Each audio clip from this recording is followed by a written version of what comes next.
अभी हमने 4 न्यूट्रिएंट्स पढ़े हैं, that is carbohydrates, protein, fat. Fibre एक न्यूट्रिएंट नहीं है, बस उसको पढ़ाना था, उसको फाइबर्स को एक हम डाइटरी फाइबर्स भी कहते हैं, दैट्स इट। उसके बाद अब हम 2 की और बात करेंगे, that is minerals and vitamins. ये 2 न्यूट्रिएंट्स की और बात करेंगे हम।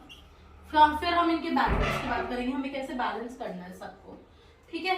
Now first of all minerals. Minerals क्या होता है? एक इंपॉर्टेंट सब्सटेंस है बहुत ज्यादा। अब क्यों है हम ये पढ़ेंगे। It is an important substance. ये तो हमने पढ़ लिया ना कि मिनरल एक टाइप ऑफ न्यूट्रिएंट है, जैसे कार्बोहाइड्रेट, प्रोटीन, फैट वगैरह ऐसे के टाइप ऑफ न्यूट्रिएंट है। ये एक इंपॉर्टेंट सब्सटेंस है जो कि फंक्शन में हेल्प करता है of different body parts. Important substance helps in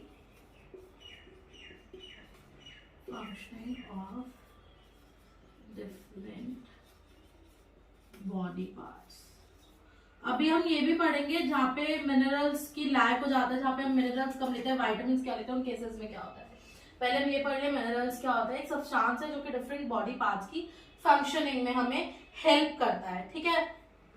ये हमें हमारे it helps to run different metabolic functions.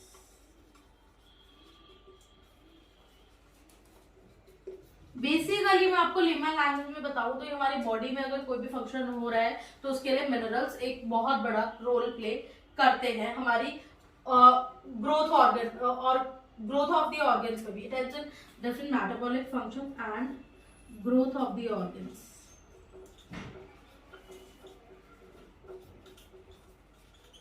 ये हमारे ऑर्गन्स कैसे ग्रो कर रहे हैं उसमें भी बहुत हेल्प करता है, ठीक है। मिनरल्स हमें फंक्शनिंग में हेल्प करता है, मेटाबॉलिक फंक्शन चलाता है और हमें क्यों करता है, हमारी बॉडी में ग्रोथ ऑफ ऑर्गन्स को देखता है। इसकी एग्जांपल्स क्या है? K that is potassium. Minerals के एग्जांपल क्या है? पोटेशियम, सोडियम, कैल्शियम, जिंक, ठीक है। Now moving on to vitamins. ये हमारी बॉडी में क्या करते हैं? ये नॉर्मल बॉडी फंक्शंस को रेगुलेट करते हैं। Regulate normal body functions. सबसे पहला काम क्या करते हैं? जो भी नॉर्मल बॉडी फंक्शंस हो रहा है उसको रेगुलेट करते हैं। एंड मेन काम क्या होता है? Also fight of infections. Infections को दूर भगाने का काम कौन करते हैं? विटामिन। जब बीमार होती है तो मम्मी कहती है ना मल्टीविटामिन के टैबलेट ले लो। अगर एप्रोप्रिएट अमाउंट में विटामिन खा लो तो उसकी टैबलेट्स की जरूरत ही नहीं है, ठीक है। तो ये क्या करता है? फाइट ऑफ इन्फेक्शन से करता है और नॉर्मल बॉडी फंक्शनिंग में हेल्प करता है। एग्जाम्पल क्या है? Fruits and vegetables. ये हमारी आईज, गम्स, इन सब चीजों को हेल्दी रखता है। बोन्स, ठीक है। उसके बाद स्किन, इन सबको हेल्दी कौन रखता है? विटामिन्स, ठीक है। ये अब हमने पढ़ लिया carbohydrate, protein, fat, fibre, minerals, vitamins. अब हम पढ़ेंगे अगर इनकी बॉडी में कमी हो जाती है, लैक हो जाता है, तो हमें कौन कौन सी डिसीजेस होने का डर है, ठीक है।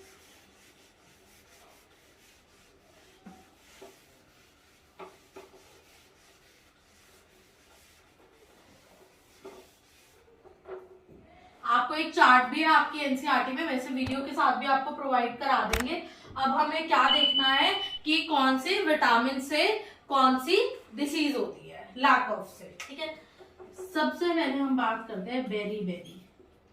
फर्स्ट डिसीज जो हम बात कर रहे हैं बेरी बेरी, फिर हम बात करेंगे स्कर्वी, ठीक है। सबसे पहले हम 2 डिसीजेस की बात कर रहे हैं। First is beriberi, second is scurvy. सबसे पहले तो ये क्यों होती है?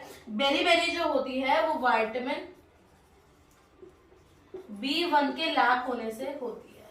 अगर बॉडी में विटामिन B1 कम है तो बेरी बेरी होने का डर है। अच्छा, अब आप पूछोगे बेरी बेरी क्या होता है? Beriberi is weak muscles, जब हमारी मसल्स वीक रह जाती हैं, ठीक है। Beriberi is weak muscles और less energy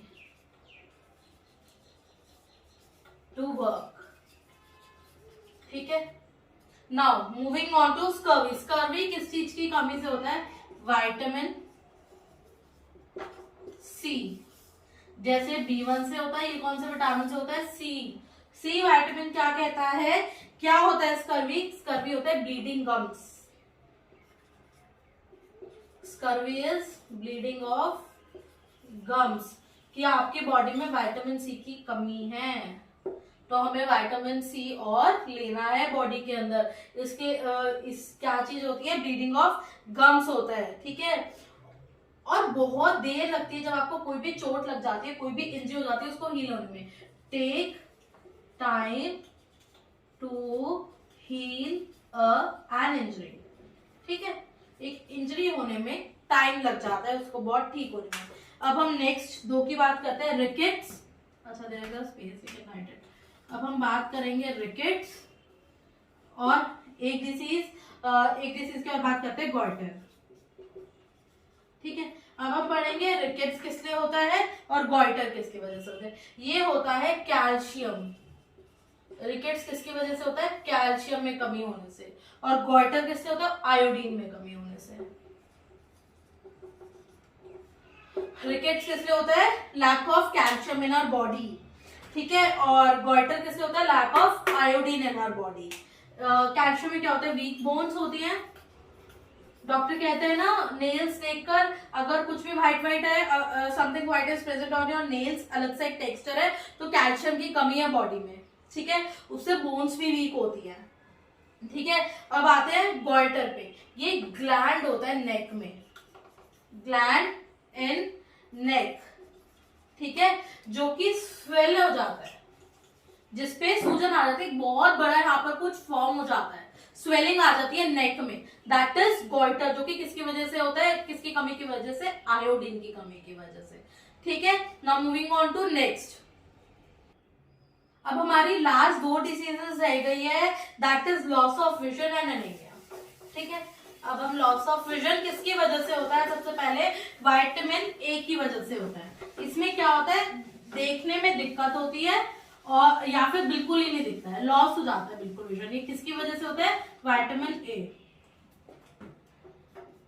vitamin A, loss of vision, ठीक है। Fine. Now coming on to last one, that is anaemia, ठीक है। एनीमिया में क्या होता है? आपका वीकनेस आती है बॉडी में। क्या आती है? वीकनेस। अच्छा, किसकी वजह से होता है? कौन से उसकी वजह से होता है? आयरन की डेफिशिएंसी से होता है। किसकी डेफिशिएंसी से होता है? आयरन की डेफिशिएंसी, मतलब कमी, ठीक है। किसकी डेफिशिएंसी से होता है एनीमिया? आयरन की। Now moving on to next topic, that is balance diet. अब हम इन डिसीजेस को कैसे सही कर सकते हैं, या हम ऐसा क्या कर सकते हैं कि हमें हो ही ना, ठीक है। बैलेंस डाइट,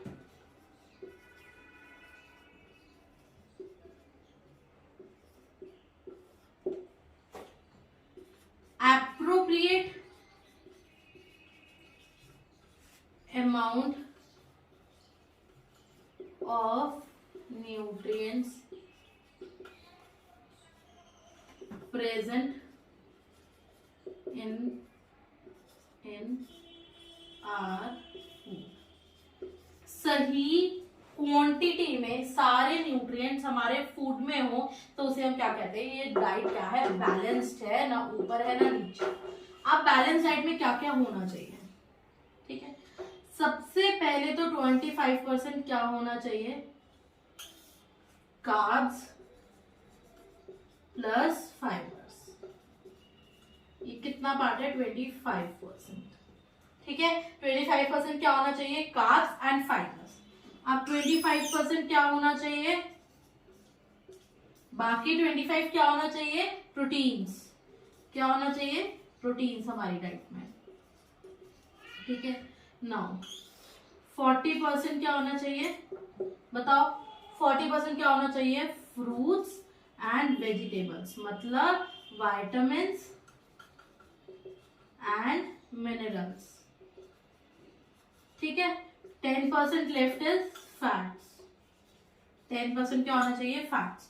अच्छा, अगर आपको पता है फैट्स हमारे खाने में एक्स्ट्रा हो जाते हैं तो क्या होता है, जब फैट्स हमारे खाने में एक्स्ट्रा हो जाते हैं तो हमें एक डिसीज हो जाती है, दैट इज ओबेसिटी, मतलब extra weight, gaining of extra weight, okay. Now moving on to our last final question, जो कि बहुत इंपॉर्टेंट है लेकिन बहुत छोटा सा है, ये जरूर आता है एग्जाम से, मोस्टली पूछा जाता है इन 2 to 3 मार्क्स, बहुत छोटा सा क्वेश्चन है लेकिन बहुत इंपॉर्टेंट है, ठीक है। How to regulate our body, how to regulate how to regulate our body with the food intake, regulate our body with food intake, food के इंटेक से हम अपनी बॉडी को कैसे रेगुलेट कर सकते हैं, बहुत इंपॉर्टेंट है, ध्यान से समझना, बहुत छोटे छोटे 4 पॉइंट्स हैं, ठीक है। फर्स्ट इसका क्या है, ईट एट रेगुलर इंटरवल्स, इसका मतलब क्या है, हर थोड़ी देर में, ये नहीं है कि आपने सुबह खाना खा लिया और सुबह 5 से 6 चपाती आपने खा ली फिर आप नाइट में खा रहे हो, नहीं, ऐसा नहीं होना चाहिए। हर रेगुलर इंटरवल पे अपना फॉर्म टाइम टेबल कि हमें हर 4 आवर में कुछ खाना है, ठीक है। तो this is first of all हम क्या कर सकते हैं, फूड इनटेक को कैसे रेगुलेट कर सकते हैं अपनी बॉडी में, रेगुलर इंटरवल्स पे खाओ, ठीक है। सेकेंड क्या है, डोंट ओवर ईट, जितनी आपको भूख है उतना खाओ, उससे ज्यादा मत खाओ, never over eat, don't over ईट, चाहे आपका कितना भी पसंद का है वो दोबारा कर आपके पेरेंट्स आपको बना के देंगे, लेकिन ओवर ईट नहीं करना है, जितनी आपको भूख है उतना खाना है। इसी तरीके से हम अपनी बॉडी में फूड को रेगुलेट कर सकते हैं, ठीक है। Next is don't take junk food, junk food नहीं खाना है, नहीं तो अभी आपने इतनी सारी डिसीजेस पढ़ी है ना, कोई भी जंक फूड नहीं खाना, ठीक है, okay. Now the last is drink regular water, drink water regularly, drink water regularly, हर थोड़ी देर में पानी पीना है ताकि बॉडी हाइड्रेटेड रहे, ठीक है। Have a glass of water. Now as we have ended our chapter, please subscribe and like the video if you liked it. Thank you. Bye bye.